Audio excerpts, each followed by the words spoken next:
एक नई वीडियो के साथ आज मैं फिर हाजिर हूँ, आपका होस्ट दोस्त विक्रांत जोशी। आपका स्वागत करता हूँ मेरे मास्टर में। इसमें हमने क्या थे वर्ल्ड अफेयर्स और डिफेंस के दिन भर की टॉप करते हैं। तो चलिए जा लेते हैं। ये ग्लव्स देख रहे हैं आप, इनको टैक्टिकल ग्लव्स कहते हैं। ये जो यहाँ पर नकल है वो हार्ड नकल है। अगर आप साइकिलिंग करते हैं, कोई एक्टिविटी करते हैं, तो आपके लिए ये ग्लव्स बहुत ही बेहतर होंगे। व्हाट्सएप पे पूछिए कैसे इसकी बुकिंग होनी है, अगले दिन ही इसका डिस्पैच हो जाएगा। अपनी सबसे पहली खबर की बात करेंगे तो चाइना के बेल्ट एंड रोड इनिशिएटिव की तरफ से आ रही है, जो कि इटली भी उसका एक पार्ट था और 2019 में उसने एक हस्ताक्षर किए थे करार पे चीन के साथ। और इस जो करार की जो अंतिम तिथि थी वो 2024 थी और उसके बाद ऑटोमेटिक ये रिन्यू हो जाता अगर इटली के द्वारा 3 बार उनको ये लिख कर ना भेजा जाता कि हम इसमें इंटरेस्टेड नहीं हैं और हम इससे बैकआउट कर रहे हैं।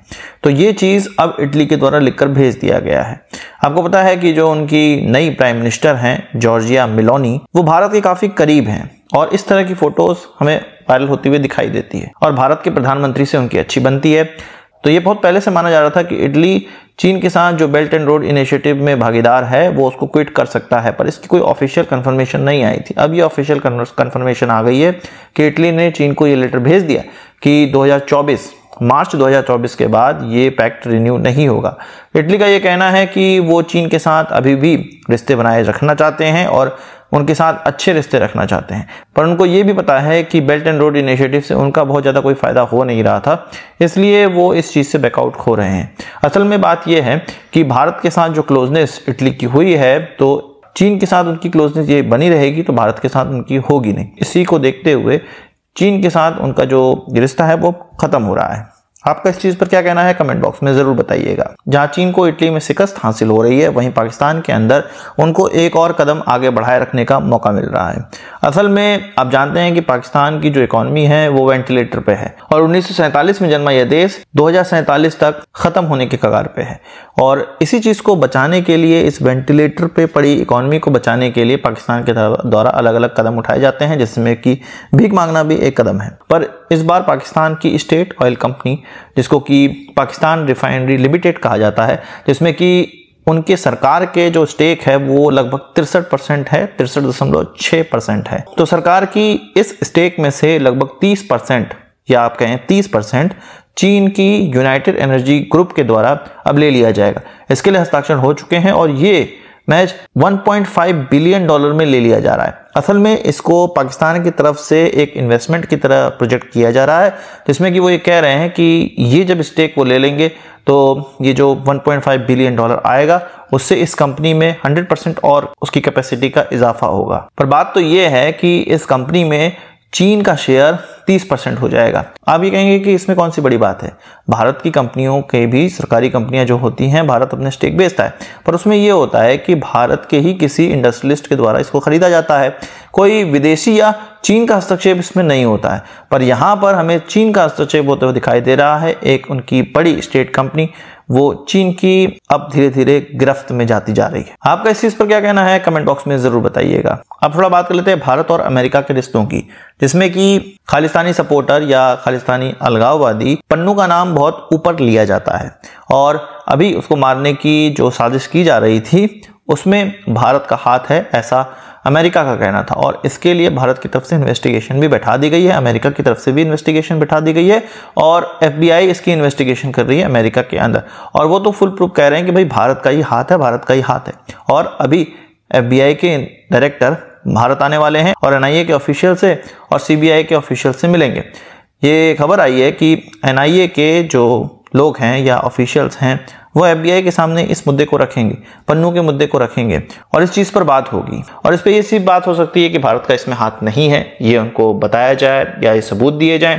साथ ही साथ पन्नू का इतना क्यों फेवर US कर रही है, इस चीज़ से भी उनसे पूछा जाएगा कि भाई ये फालतू की बातें क्यों फैलाई जा रही हैं। क्वेश्चन तो उठना लाजमी है, भारत के साथ जो अमेरिका रिश्ते आगे बढ़ाना चाह रहा है और चीन के खिलाफ भारत को इस्तेमाल करना चाह रहा है, तो वो इस प्रकार से जो छोटे मोटे प्यादे हैं, जैसे कि पन्नू को ही ले ले, अगर इन छोटे मोटे प्यादों से रिलेटेड कोई अगर मुद्दे पर भारत और अमेरिका के बीच में इतनी बड़ी खाई खुद जाएगी तो चीन के खिलाफ भारत को वो किस तरह से इस्तेमाल कर सकेगा। अगर इसको कंपेयर करें भारत और रूस के रिश्तों की, तो वहां पर हमारे विदेश मंत्री के द्वारा अभी रिसेंट बयान में एक कंपैरिजन बताया गया है। हमारे विदेश मंत्री S जयशंकर जी के द्वारा कहा गया कि भारत और रशिया के रिश्ते अभी तुरंत के बने हुए नहीं है, भारत और रशिया के रिश्ते 60 साल पुराने हैं और भारत और रशिया के रिश्ते ऐसे हैं कि इस रिलेशनशिप से कई बार भारत की हेल्प हुई है, कई बार इन रिश्तों के द्वारा भारत सेफ भी हुआ है, मतलब इन रिश्तों के कारण हम बच पाए हैं। तो ये तो साफ है कि भारत को अभी भी पता है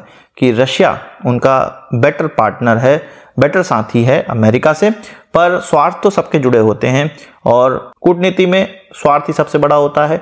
देश के लिए जो अच्छा है वही अच्छा होता है। तो रशिया और अमेरिका दोनों को ही साथ के भारत चल रहा है, पर फिर भी हम उनके बयान से ये पाते हैं कि रशिया अमेरिका से तो अच्छा दोस्त है ही, और ये सभी को पता है कि रशिया ने हमारा हर बार युद्ध में साथ ही दिया है और अमेरिका ने हर बार पाकिस्तान के साथ युद्ध में हमारा विरोध ही किया है और हमें नुकसान पहुंचाने का प्रयास ही किया है। बात कर लेते हैं तेजस की। तेजस के लिए फिर से उसी प्रकार की खबरें आई हैं और HAL के CMD के द्वारा ये कहा गया है कि नाइजीरिया, अर्जेंटीना और फिलीपींस भारत के इस मल्टी रोल एयरक्राफ्ट के लिए इच्छुक हैं और भारत की तरफ से जो ऑर्डर दिए जा रहे हैं उसके बाद इसके एक्सपोर्ट ऑर्डर भी मिल सकते हैं। तो इस तरह की खबरें हम लोग बहुत बार सुन चुके हैं।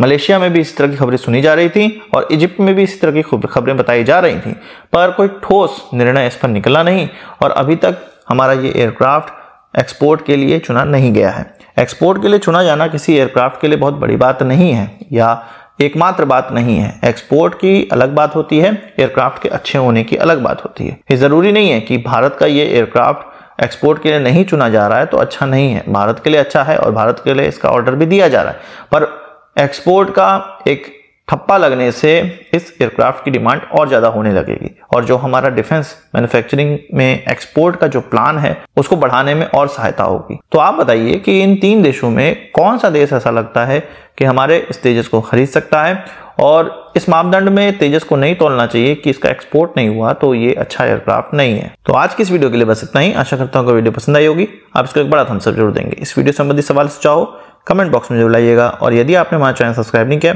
उसे भी कर लीजिए, क्योंकि हम इस प्रकार की वीडियो लाते रहते हैं। नमस्कार, थैंक यू, जय हिंद।